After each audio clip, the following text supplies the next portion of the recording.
안녕하세요. 디지털 피닉스입니다. 2022년 2월 25일 암호화폐 종합뉴스 시작하겠습니다. 대부분의 주요 핵심 뉴스들은 당연하게도 러시아, 우크라이나, 미국에 관한 소식들입니다. 첫 번째 소식입니다. 비트코인의 약세장에도 불구하고 미국의 채굴 기업들이 적극적으로 사업을 확장하고 있다고 합니다.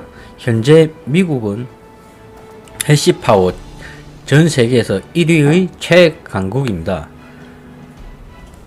마라톤 디지털 홀딩스와 젠마이닝은 미디어에다 채굴기를 최소 2배로 늘릴 계획이라고 말했습니다. 마라톤 디지털은 2023년까지 신규 채굴기 19만 9천 대를 배치할 계획이고 젠마이닝은 2022년 말까지 신규 채굴기 3만 2천 대를 가동할 계획이라고 밝혔습니다. 젠마이닝은 현재까지 채굴한 비트코인을 매도하지 않았고 두 회사 임원들은 모두 향후 몇 달 동안 비트코인 변동성이 확대될 것이라고 내다봤습니다. 자, 이렇게 채굴업자들이 비트코인을 매도하지 않고 계속 축적 중이랍니다. 이런 것만 봐도 지금이 저점이라는 것을 어느 정도 짐작할 수 있겠죠. 물론 이런 채굴업자들도 저점인지 아닌지 정확한 확신은 없겠지만 이렇게 판단하고 있다는 것이 중요한 것입니다. 크리스토퍼 월러 연준 이사가 만약 미국 경제 데이터가 이상적이지 못하고 여전하게 인플레이션이 과도하다고 나타난다면 3월 연준이 기준금리를 0.5% 정도 인상할 이유도 충분해진다고 말했습니다. 이날 그는 적절한 통화 정책을 통해 인플레이션은 올 연말 뚜렷한 완화 추세를 나타낼 것이라며 늦어도 7월에는 대차 대조표 축소를 시작하는 것을 지지한다고 덧붙였습니다. 퀀텀 이코노믹스 설립자가 부유한 러시아인들이 제재 회피를 위해서 비트코인을 이용할 가능성이 있다고 이렇게 보도를 했는데요. 퀀텀 이코노믹스 설립자이자 CEO 마티 그리스퍼는 부유한 러시아인은 계좌 동결을 피하기 위해서 비트코인으로 옮겨갈 수 있다고 진단했습니다. 앞서 코인리스는 뉴욕타임스를 인용해서 러시아가 미국 제재 무력화를 위해 암호화폐를 이용할 가능성이 있다고 전한 바가 있습니다. 또한 러시아의 비트코인 채굴은 우크라이나 침공에도 큰 영향을 받지 않았다고 디크립토가 보도했습니다. 비트코인 네트워크 컴퓨터 파워의 절반 이상이 미국, 카자흐스탄, 러시아 이렇게 세 국가에서 발생하는데요. 2021년 7월 기준 러시아는 비트코인 해시레이트 약 11%를 점유한다고 현재도 그 정도로 점유하고 있습니다. 제가 매일마다 확인하고 있거든요. 비트코인 채굴 호스팅 업체 컴패스 마이닝은 러시아 비트코인 채굴은 대부분 국내 천연가스 또는 시베리아 수력 발전 에너지를 사용해 이루어진답니다. 제재가 마이닝 풀 제공업체에 영향을 끼치지 않는 한 해시파워가 오프라인 상태가 될 가능성은 거의 없다고 진단했습니다.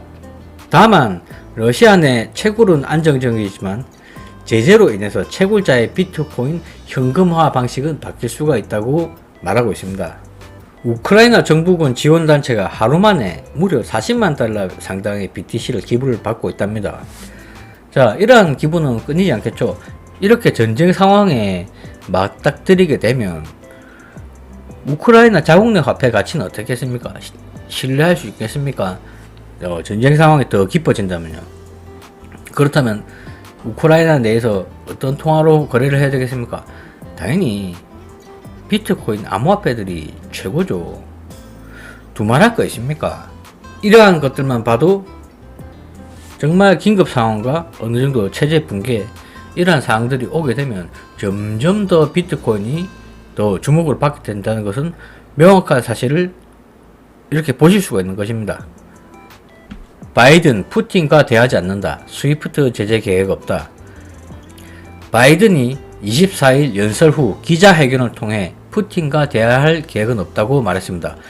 그는 나토는 그 어느 때보다 연합되어 있으며 푸틴과 대화할 계획은 없다면서 러시아의 스위프트 배제는 항상 선택 사항에 있었다. 다만 현재는 해당 옵션을 사용할 계획이 없다고 전했습니다. 이어 푸틴에 대한 질문에 그를 과소평가하고 있지는 않다고, 푸틴은 소련 재건을 원한다면서 푸틴 대상 제재는 하나의 옵션이라고 말했습니다. 또한 바이든 대통령은 연설을 통해서 미군은 우크라이나에서 싸우지 않을 것이라고 말했습니다. 또 이 부분이 긍정적으로 받아들여져서 또 전체적인 자산 시장에 다시 상승세를 이끌어내고 있다고 보이고 있습니다. 또한 바이든 대통령은 연설을 통해서 미국의 대러 제재의 주요 타깃은 은행 및 석유 기업이라고 말했습니다. 그는 러시아의 우크라이나 침공은 미리 계획된 것이라고, 돈바스에 끊임없이 총격 사태가 벌어지고 있으며 우크라이나 사이버 공격이 일어나고 있다면서 러시아는 아주 값비싼 대가를 치를 것이라고, 미국은 혼자가 아니다. 뉴질랜드, 캐나다, 영국 등 국가가 함께 하기로 했답니다. 러시아가 달러, 유로, 파운드, 엔을 활용해 거래할 수 없도록 할 것이라고 덧붙였습니다. 이어서 러시아의 신용을 낮출 것이라고 추가적으로 발표했습니다. 산업과 기업의 신용을 낮춰 선박 건조조차 어렵게 만들 것이라고 말했습니다. 또한 주요 7개국 G7 국가들의 정상들이 러시아의 우크라이나 침공을 규탄하며 추가적 제재를 예고하고 있습니다. 이에 대해서 바이든 대통령은 아주 찬성한다, 그렇게 의견을 밝혔습니다. 마지막 소식 전하고 방송을 마치겠습니다. 영국 총리가 러시아에 가혹한 경제 제재를 가할 것이라고 이야기하고 있습니다. 러시아의 모든 은행의 자산을 동결할 것이라고 말하고 있습니다. 러시아에게 역대급 가장 가혹한 경제 제재를 가할 것이라고 말하고 있습니다. 자, 이상 방송을 마치겠습니다. 시청해 주셔서 감사합니다.